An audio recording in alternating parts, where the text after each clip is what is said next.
the IMC are listening to me. Because because dreams and yeska and the bad man can say yeska. But what I mean it.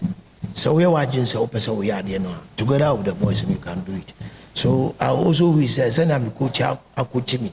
What about team no ajika. Now I sabe coach ajika. Me so me gi am there. Seriously, because there's nothing I can give to Kotoko. Kotoko has given me a lot. And then me number because Kotoko nti. Sometimes it even my children are gaining the name Zito Ewabuchiri. You understand me? Zito bani debene how debene ope na ya amount na so in na Kotoko. So I think we have to give Kotoko back. Coach, one of the greatest of all time, player better number one. Just say what I said, wow, this one is exceptional. Who good to know? You see, when we talk about good, that doesn't mean say me yini pa ba kwa na chese ni akano and nimbobo. Messi is there. We have Neymar, we have Ronaldo, they are also, and they are all right. But you can't player Ghana pa me Polo. Mohamed Polo. Because me attacking me nimbra ma bre Polo nsem. Fitama ye bo course. No boss fit oba no team no Nima.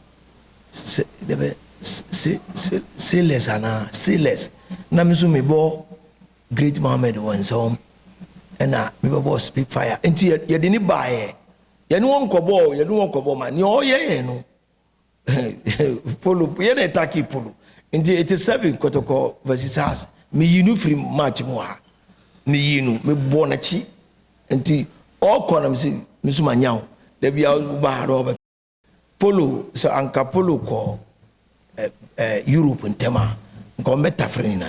Say, Messi na hunu. Polo or bossy Messi. I'm telling you. Polo. Saka Polo Kopia Buchra. Or Kopia and Gometa Frena. I'm telling you. Or the Niope and all the ball here. You understand? And our mouth passer. Go near we and our mouth. Or mouth passer a go. Pass now the Bamount. Chila una obese no. Then you pass in the enkoyi. Kai, Polo, dear. You see, if I'm going to say, no, Polo. Papa, my brother.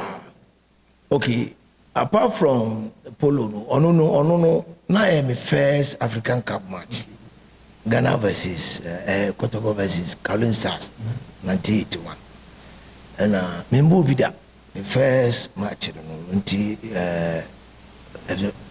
Seydou Bangura, there's one number 7B. Or dribble rough, first half. So you see how coaches work. Until minimize any day I could send them change me. In the airport dressing room, in front of the VIP, and we are going to see, you're going to see, and you have going to see. No, baby, no, kind of house I can say.